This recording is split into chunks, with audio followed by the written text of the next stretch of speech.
निर्जला एकादशी व्रत कथा।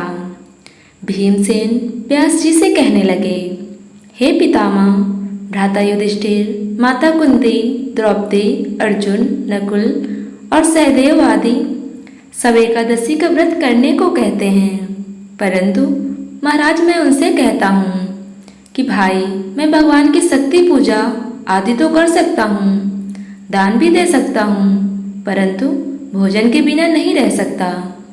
इस पर व्यास जी कहने लगे, हे भीमसेन, यदि तुम नरक को बुरा और स्वर्ग को अच्छा समझते हो तो प्रतिमास की दोनों एकादशियों को अन्न मत खाया करो। भीम कहने लगे, हे पितामह, मैं तो पहले ही कह चुका हूँ, मैं भूख सहन नहीं कर सकता। यदि वर्ष भर में कोई एक ही व्रत हो तो वह मैं रख सकता हूँ, क्योंकि मेरे पेट में वक्र नाम वाली अग्नि है, सो मैं भोजन किए बिना नहीं रह सकता। भोजन करने से वह शांत रहती है, इसलिए पूरा उपवास तो क्या, एक समय भी बिना भोजन किए नहीं रह सकता। अतः आप मुझे कोई ऐसा व्रत बताइए जो वर्ष में केवल एक बार ही करना पड़े और मुझे स्वर्ग की प्राप्ति हो जाए। श्री व्यास जी कहने लगे, हे पुत्र, बड़े बड़े ऋषियों ने बहुत सास आदि बनाए हैं, जिनसे बिना धन के थोड़े परिश्रम से ही स्वर्ग की प्राप्ति हो सकती है। इसी प्रकार शास्त्रों में दोनों पक्षों की एकादशी का व्रत मुक्ति के लिए रखा जाता है। व्यास जी के वचन सुनकर भीमसेन नरक में जाने के नाम से भयभीत हो गए और कांपकर कहने लगे, अब क्या करूं? मास में 2 व्रत तो मैं कर नहीं सकता। हाँ, वर्ष में एक व्रत करने का प्रयत्न अवश्य कर सकता हूँ। अतः वर्ष में एक दिन व्रत करके यदि मेरी मुक्ति हो जाए तो ऐसा कोई व्रत बताइए।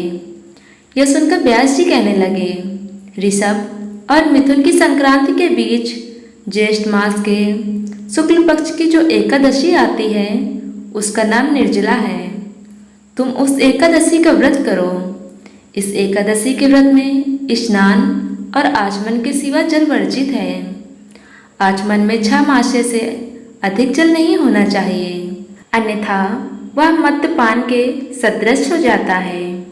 इस दिन भोजन नहीं करना चाहिए, क्योंकि भोजन करने से व्रत नष्ट हो जाता है। यदि एकादशी को सूर्योदय से लेकर द्वादशी के सूर्योदय तक जल ग्रहण न करें तो उसे सारी एकादशियों के व्रत का फल प्राप्त होता है।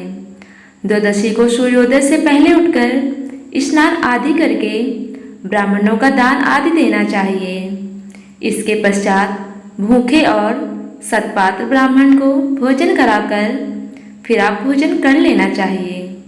इसका फल पूरे 1 वर्ष की संपूर्ण एकादशियों के बराबर होता है। व्यास जी कहने लगे, हे भीमसेन, यह मुझको स्वयं भगवान ने बताया है। इस एकादशी का पुण्य समस्त तीर्थों और दानों से अधिक है। केवल एक दिन मनुष्य निर्जल रहने से पापों से मुक्त हो जाता है। जो मनुष्य निर्जला एकादशी का व्रत करते हैं उनकी मृत्यु के समय यमदूत आकर नहीं घेरते, वरन भगवान के पार्षद उसे पुष्पक विमान में बिठाकर स्वर्ग को ले जाते हैं। अतः संसार में सबसे श्रेष्ठ निर्जला एकादशी का व्रत है, इसलिए यत्न के साथ इस व्रत को करना चाहिए। उस दिन ओम नमो भगवते वासुदेव मंत्र का उच्चारण करना चाहिए और गौदान करना चाहिए। इस प्रकार व्यास जी आज्ञा अनुसार भीम ने इस व्रत को किया। इसलिए इस एकादशी को भीमसेनी या पांडव एकादशी भी कहते हैं। निर्जला व्रत करने से पूर्व भगवान से प्रार्थना करें कि हे भगवान, आज मैं निर्जला व्रत करता हूँ, दूसरे दिन भोजन करूँगा। मैं इस व्रत को श्रद्धापूर्वक करूँगा, अतः आपकी कृपा से मेरे सब पाप नष्ट हो जाएं। इस दिन जल से भरा हुआ 1 घड़ा वस्त्र से ढककर स्वर्ण सहित दान करना चाहिए। जो मनुष्य इस व्रत को करते हैं उनको करोड़ पल सोने के दान का फल मिलता है, और जो इस दिन आज्ञातिक करते हैं उनका फल तो वर्णन ही नहीं किया जा सकता। इस एकादशी के व्रत से मनुष्य विष्णु लोक को प्राप्त होता है। जो मनुष्य इस दिन अन्न खाते हैं वे चांडाल के समान हैं, वे अंत में नरक में जाते हैं।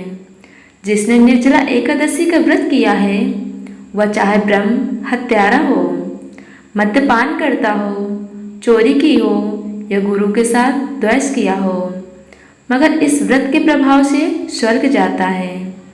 हे कुंती पुत्र, जो पुरुष या स्त्री श्रद्धापूर्वक इस व्रत को करते हैं उन्हें अग्रलिखित कर्म करने चाहिए।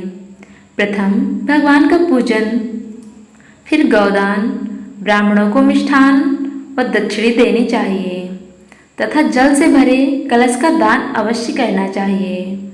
निर्जला के दिन अन्न, वस्त्र, उपहान, ज्योति आदि का दान भी करना चाहिए।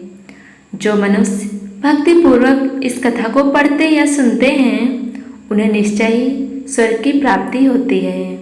आपको वीडियो पसंद आया हो तो वीडियो को लाइक करें और चैनल को सब्सक्राइब करें। धन्यवाद।